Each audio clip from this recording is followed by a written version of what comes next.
ฮอดปอนนังไปที่เหียบหอยทุกคนบัดนี้เพื่อสิผูกได้นะทุกคนเมื่อยพอแห้งเปียกมัดเสื้อเสียพวกรถเพื่อเขาจะได้ปีนขึ้นมามัดได้ก็ว่าแมน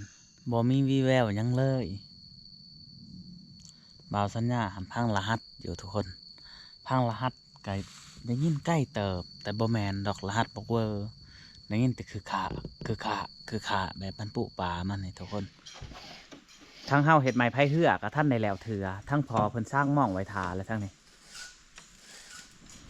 เห็ดยังพญาจอยเห็ดช่างบันไดลงตักน้โอ้เห็ดไปได้ลูกตักน้ำเห็ดไปได้กินไอ้นี่ำต้มกินต้มสมทีมงานเพิ่นว่าคิดว่าสิปีกนกทุกคนก็คิดว่าอยากปีกแหละแต่ว่ามู่ว่าต้มก็ต้มมาทุกคนมากินข้าวนำกันนี่จะเป็นข้าวเพลนแต่ว่าบายเลยนะหลังจากกินข้าวกินน้ำแล้วเฮากับสีใดลองเหือลองแพ่คนละมุ่งนาขึ้นสู่อันเสบังนวลทั้งทึ่งคนละทุกคนใช่เนื้อใช่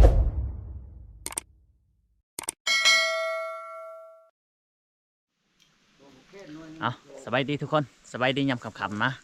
ตอนนี้เฮากำลังกะเกี่ยมเห็ดไม่พื้นไม่พ่ายทุกคนถ้าพันต่อมเพิ่นพาใหม่ให้นะทุกคนใหม่นี่คือบ่อึดเลยนะทุกคนอยากได้ใหม่ยังกระไดแต่ว่าต้องเป็นปีกมันนะปีกเก่ามันที่เขาเจ้าอันบ่เอาว่าง่ายคือทั้งเฮาสิเห็ดนี่ไม้พ่ายนี่จะเอาไม้แดงอย่างเดียวทุกคนนี่ไม้พ่ายเหือทุกคนเขาจะเอาแบบไม้พ่ายอันเพื่อสวงเลยนะบ่าวสัญญาสิเป็นคนถากแล้วก็เป็นคนเห็ดอุปกรณ์เขาซื้อมากอะนี่อันเล็กกระสปะแล้วก็พวกอันใบพัดนะทุกคนเห็ดจำเป็นกับว่าแมนพ่อได้พ่ายหาปูหาป้าตามถึงภูเขาอันนี้จะเป็นไม้จิกในเขาเอาอันนี้ของเบาหลาเด้อทุกคนคือเจ้าของ งดเงียบอยู่ทั้งเฮาเห็ดไม้ไผ่เหือกับท่านในแล้วเถือทั้งพอเพิ่นสร้างม่องไว้ทาและทั้งนี้บืออื่นนี่เฮาขาดว่าจะได้ลงเซ่เลยนะทุกคนหลังจากลงแล้วก็ใส่เลยโหลดเพิ่นสร้างไว้ทั้งพอใหญ่จอยและกับพานเฮียงนั่งอีก10ด่างจังสีสำเร็จเสร็จสิ้นเพิ่นว่าเห็ดนังพันต่อมมันฮะไม่ไฟปอดโถงามเลยเหือยังบ่ทันได้นะทุกคนแต่ว่าเห็ดไม้พายไว้เลยเพราะว่าบืออื่นเฮาสิได้ลงเซ่แม่นบ่ไปเห็ดเหือตอนนี้เฮากำลังเห็ดไม้พายทั้งบ่าวสัญญากับเห็ดคือกันทุกคนนี่เห็ดคือกันเนาะเห็ดไม้พายทั้งพอเพิ่นว่าให้ได้4ไม้พายตอนนี้กำลังเห็ดกับท่านต่อมไม้จะบ่อึดนะทุกคนเลือกเอาเลยอยากได้ไม้แดงหรือว่าไม้ยังกระไดน้ำมันป้าบ่แบบนี้ได้หมดทุกคนแล้วนะทุกคนเนี่ยคือแล้วนี่แล้วดำมันนะแล้วดำเนี่ยแต่ว่าทั้งแม่มันนี่ยังบ่แล้วเถื่อทุกคนบือื่นผู้ใดเฮาจังสิได้เฮ็ดใหม่เฮาสิได้ไปหาไตต้าแล้วก็ว่าแมนทุกคนมันขำเลยเนาะเอาออกไตต้าก่อนนะทุกคนบัดนี้เฮาสิไปนั่งต้นหมักบกคือเก่าทุกคนแต่เฮาจะบ่ได้นั่งต้นเก่านะเปลี่ยนบอลทางใหม่ก็คือจากที่เฮานั่งเมื่อคืนนี่ประมาณ10 กว่ากิโลทุกคนแต่ว่าต้นนี้เขาจะว่ามันเขาดีทุกคนไปรอลุ้นน้ำกัน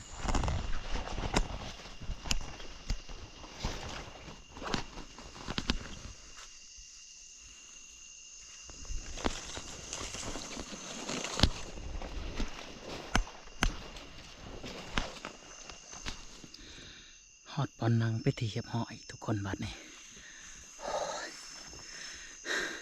เพื่อสิผูกได้นะทุกคนเมื่อยพอแห้งเปียกมัดเสื้อเสียพวกรถเพื่อเขาจะได้ปีนขึ้นมามัดได้ก็ว่าแมนมีแต่ว่ารอลุ้นกันทุกคนทั้งทีมงานเอาไปหมดแล้วเนาะเขาจะไปหมดแล้วทุกคนคืนที่2ของการหนังหางนะทุกคนนี่สงัดแล้วตอนนี้เอาโอเคทุกคนรอลุ้นกันเลย แจ้งแล้วนะทุกคนบ่มีวีแววหยังเลยบ่าวสัญญาหันพังรหัสอยู่ทุกคนพังรหัสไกลได้ยินใกล้เติบแต่บ่แมนดอกรหัสบอกเวอร์ได้ยินแต่คือขาแบบมันปุป่ามันนี่ทุกคนบ่ฮู้ว่าอัน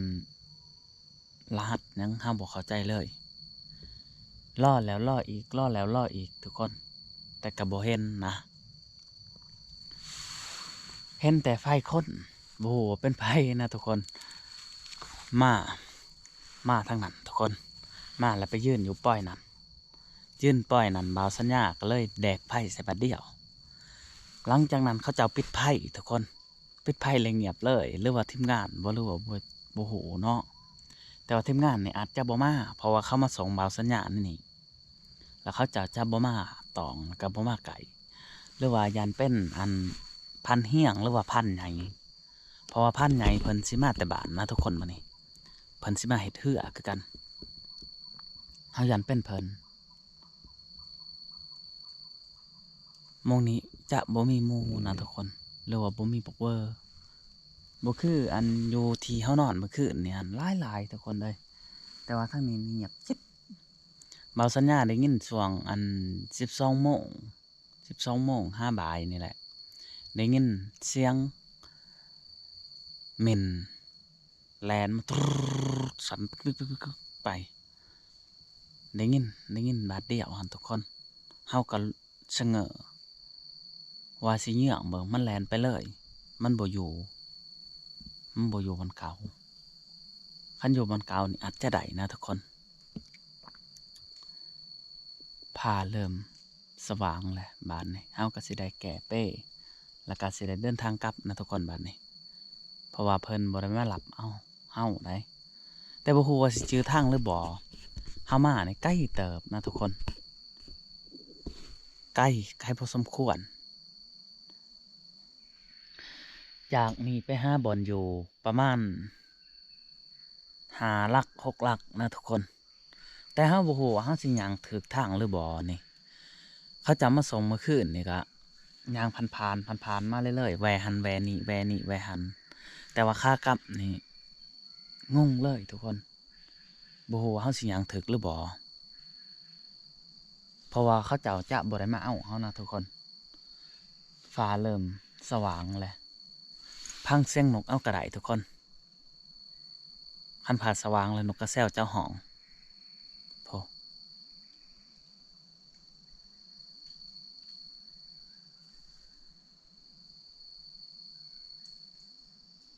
คันว่าเขาเจ้ามานี่ยังโอเคอยู่นะเฮาสิย่างเมื่อไว้แต่ว่าเฮาเมื่อคนเดียวนี่เฮาจะย่างสาเป็นจังว่าสาเส้นทางมันลายเฮาบ่ชำนาญในการเดินป่าเพราะว่าเฮามาครั้งแรกก็ว่าแม่นมันบ่จือง่ายๆนะทุกคนเพราะว่ามันใกล้กับหมู่และอีกอย่างมันก็เป็นผู้หลายๆหน่วยทุกคนมันจะเฮ็ดให้ผ่านใหม่นี่จะบ่ฮู้ทิศทางไปเลยเพราะว่าเส้นทางมันหลายครั้งแรกที่เฮาเดินป่านี่เฮาต้องสังเกตทุกคนสังเกต1สังเกตต้นไม้ที่มันแยกกันว่าบ่อนนี้มันจะมีต้นไม้ใหญ่หรือว่าต้นไม้ยังในทางแยกระหว่างนี้2มาแล้วเฮาจะแนมหน่วยผู้ว่าผู้สูงนี่ชื่อว่าผู้หยังผู้ตัวนี้มันสูงส่ำนี้ทับเฮาอยู่ทางใดเฮาต้องสังเกตแบบสิผ่านไหมจังอยู่หลอดทุกคนเพราะฉะนั้นถ้าผู้ใดบ่สังเกตนี่อาจจะบ่หลอดนะทุกคนเริ่มสิแจ้งมาแล้วนะทุกคนแต่ว่าเฮาจะบ่พาวลงให้มันสว่างกว่านี้อีกจังหน่อยจังสิได้ย่างลงนะทุกคนก็คือมื้อนี้เฮาสิได้เดินทางไปฮอดเซหรือว่าเซบางนวลเลยนะทุกคนจุดประสงค์ของเฮาก็สิไปเฮ็ดเฮือหาปูหาปลา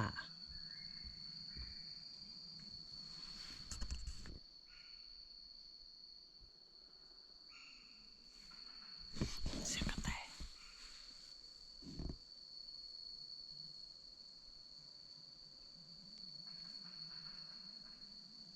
กระแตมันถ่วงนะทุกคนมีแนวมันเห็นจะมันถ่วงคำบ่มีแนวมันบ่เห็นมันจะบ่ถ่วงกระแตนี่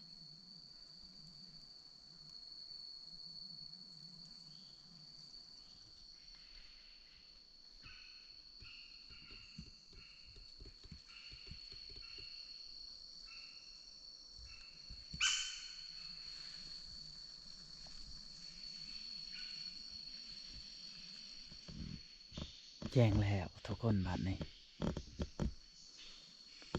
เฮาสิได้แก่เป้หรือว่าแก่อูแล้วก็สิได้เดินทางกับทับคือเก่าบรรยากาศยามเช้าๆ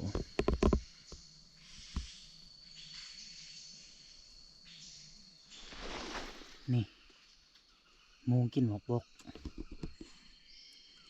คือเฮานอนอยู่ต้นนั้นนะนอนอยู่ต้นนั้นแต่ว่ามื้อนี้มันบ่เข้ามาอันนี้มันกินไปนี่2-3 วันแล้วนะเอาก่อนอื่นเฮาสิได้เดินทางกลับก่อนทุกคนบัดนี้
ช่างมันแหล่งแต่เสาไทยพอคือมันแหล่งแต่เสาไทยฮะม่านแหละได้ทุกคนนี่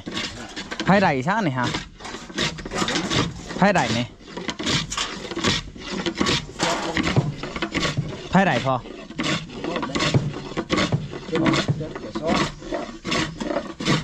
โอ้มานเด้อทุกคนได้แล้วบาทนี่เมนนะทุกคนนี่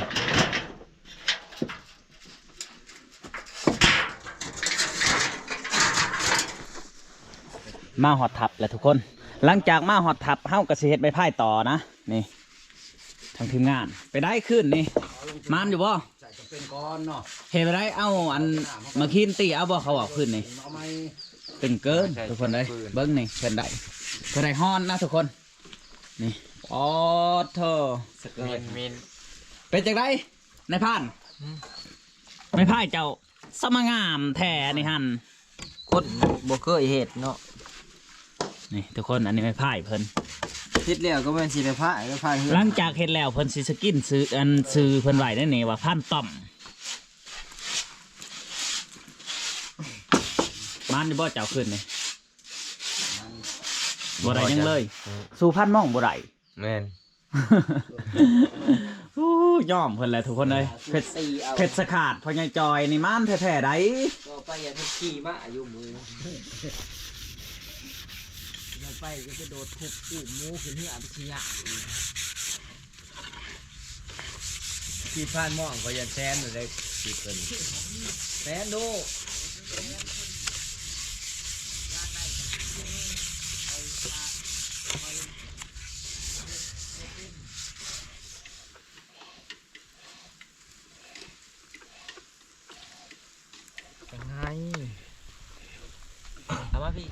ไปได้เผ็ดสะขาดเจ้ามานบ่ฮะมานบ่เผ็ดสะขาดเจ้าหันมาน ตีเอากระไดเนาะ ฮะ ว่าเพชรขาดเจ้าตีเอากระได เออ ไปได้พันแบบได้ขึ้นนี่หันมันอยู่บ่มื้อนี่ บ่ได้ฟันขึ้นนี่ บ่ได้พัน มันให้เลยดิ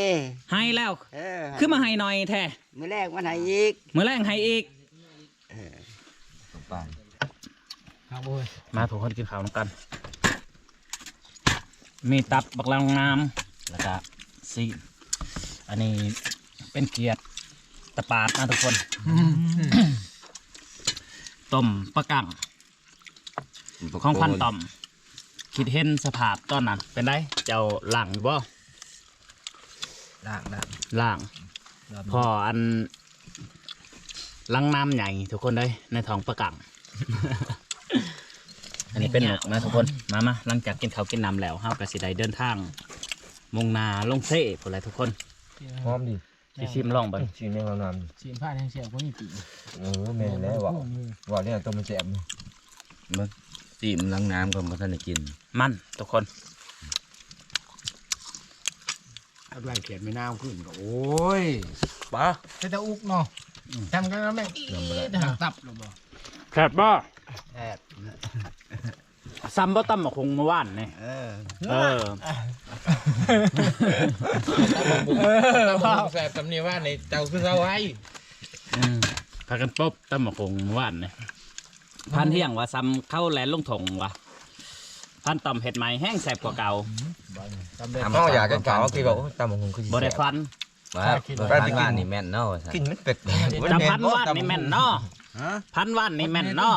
เพชรสขาดเจ้าเห็ดให้แล้ว หลังจากกินข้าวกินน้ำแล้วทางเฮาก็สิได้เคลื่อนที่ต่อนะทุกคนบัดนี้ผู้และมงนาลงเซ่ขาดวาอยู่ฝุ่นประมาณทิศหนึ่งผู้และทุกคนทางพอเพิ่นว่าบ่ฮู้ว่าสิมานหรือบ่มานเนาะคันว่ามันมานก็สิอยู่อีกคันว่าบ่มานก็มาไว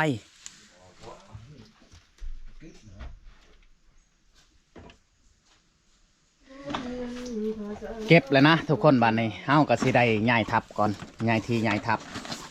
อันนี้จะเป็นโตหมิ่นมิตามินบ่พอในหรือว่าฮ้อนไหน วิตามิน มิตามินตัวเดียวบ่ 3 3โตใช้คำว่าผลมินเป็นหักหญ้าอันนี้บ่ผลมันเป็นหักหญ้าบางคนวะบ่ฮู้ว่าหญ้าดียังทุกคนนี่ผลมินอันนี้แควมันนี่ของคลัง มันย่างมีด กะเกี่ยมแล้วนะทุกคนเนื้อผู้ดีใดซองทางพันทองเพิ่นเริ่มมัด ประมาณว่าบ่ายโมงอาจจะหอดทุกคน ออกเดินทางแล้วนะทุกคนง่ายที่ทับไม้ง่ายบนอยู่ไม้ก็ว่าแมนนี่แต่เฮาสิลงหาป้าอย่างเดียวนะทุกคนแล้วก็ไปเห็ดเหือเห็ดไว้บ่เมื่อยบ่ยาง ฮะ คือบุขึ้นรถบ่เมื่อยบ่ ยางปันตอน บ่เมื่อยยางเอ้าเราอ่ะมื้อนี้บ่ได้พันเราอ่ะทุกคน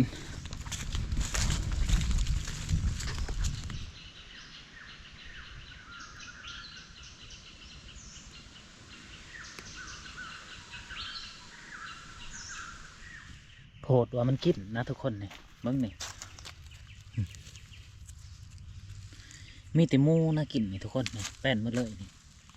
จะบ่แม่นอิหยังให้กิน บางคนพัดสิว่าคนผ่าบริแมนได้หมูล้วนๆเลยว้าแต่มุทีทุกคน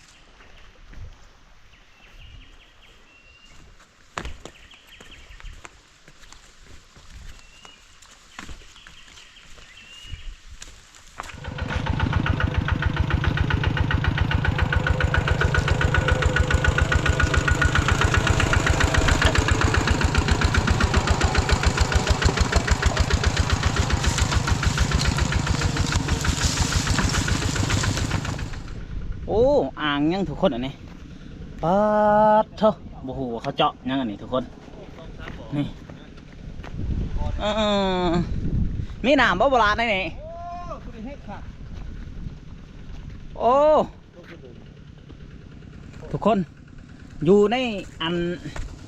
กลางหินเลยนะนี่มีน้ำเซยบ่ฮู้ว่าเป็นอ่างหรือเป็นแอ่งหยังทุกคนโห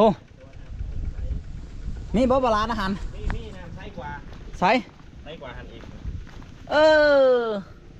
โอ้บักสิใส่หนึ่งกินได้เด้กินได้บ่คักทุกคนแถวภูแถวผ้านี่สิ่งลึกลับยังไล่กว่านี้ทุกคนหอดเซ่เลยทุกคนกะเกี่ยมลงต่อได้แบบนี้หอดตะพังสั้น ฟังเอาไว้นะฮะ ไปได้พ่อจังจอย หาไปหามัน สิหาบเอาบ่ หอบเอา หามเอาลงในสั้นขนาดได้ทุกคนนี่โอ้กะเกี่ยมหาไผ่หามมันทุกคน มัดดีๆก่อนออกมัดเนี่ย เชือกมันฟาดมองเจดีๆมันสิของไม้เบิดเท่านั้นแล้วควรมันหยุ่งมันเป็นของ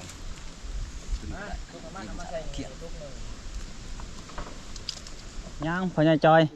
แค่ของจากเนี่ย โอ้ ทั้งนักเนาะ ทางนังไปแหละทุกคนบาทนี่เอาเดินทางก่อนทุกคนบาทนี่อุ้ยจะแม่นกับขักอะไรทุกคนทางลง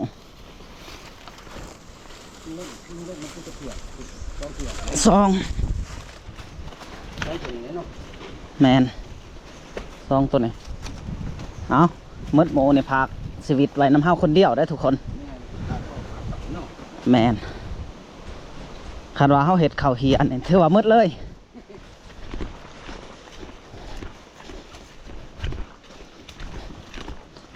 หาบเขานักเปิ้มเมื่อหนาทุกคนเลยเธอตะบิดคือว่าเบ้า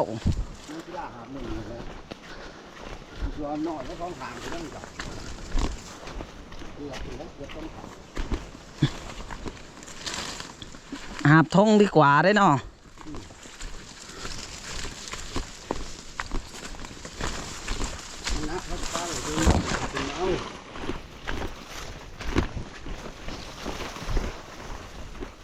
เดินทางก่อนบานเลยทางผ่านใหญ่ก็มาเลยทุกคนเขาให้ผ่านใหญ่สวยเจ็บบาแห้งโอ้มันเขามากินหมักแต่เด้อนี่ทุกคนคืนในรถคนทางก็สั้นทุกคนเลย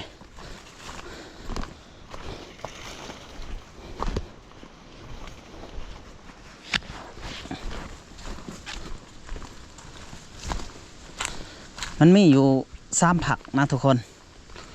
หลังจากนั้นก็ฮอตเซ่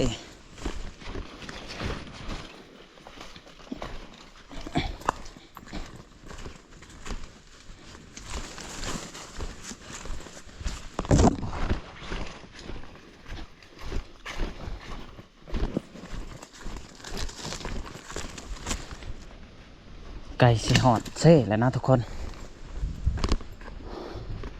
ทานผักนี่ไปได้กะแมนเซ่อยู่ทั้งลุมพูนแหละยังอีกประมาณ300 เมตร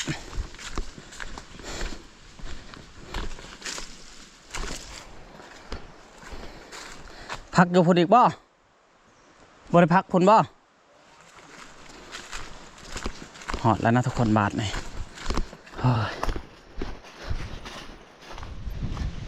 หอดเซ่ไปถีบหอยทุกคนพอใหญ่จอยก็จักขุดดิช่างอยู่ตะพังเซ่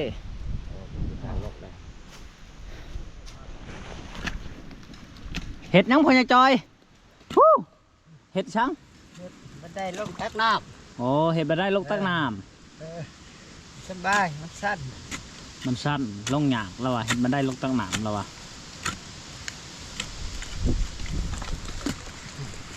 อันนี้จะเป็นน้ำเซ่บางนวลทุกคนหรือว่าเซ่นวลนั่นเอง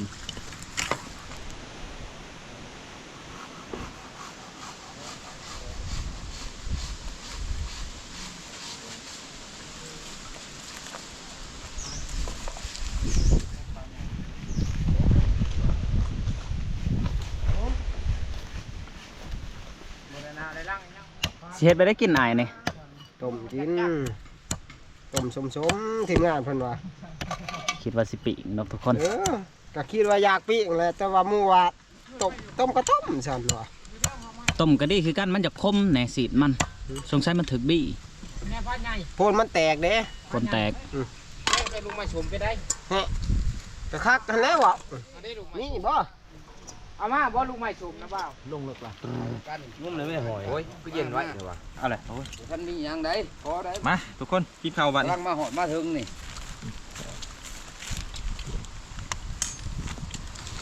มาทุกคนกินข้าวบานนี้ข้าวเห็ดอันดามนำผ้าลำนี้ ไม่อ่ะ มันเว้า มันว่าว มันกระทินนั่นไปได้ อู้เชื่อมเล็กเอาโลด หนักหมอเด็กกันเด้อ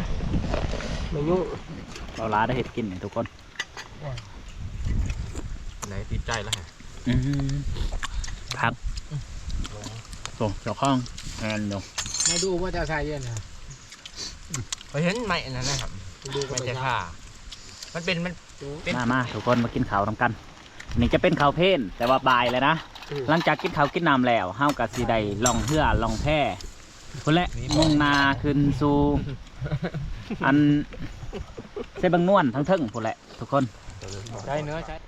อิ่มแล้วนะทุกคนบัดนี้หลังจากกินข้าวกินน้ำแล้วเฮากับสีใด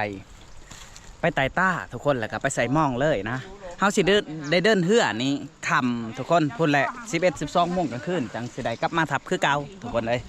เอาทุกคนสำหรับคลิปนี้กับบ่มีหยังไล่จังได้ก็ฝากไปติดตามอีพีหนาเนาะสำหรับคลิปนี้จังได้ก็ขอบมุกขอบใจ FC ที่เบังแต่ต้นจนจบสำหรับคลิปนี้ขอกล่าวคำว่าสบายดีและสวัสดี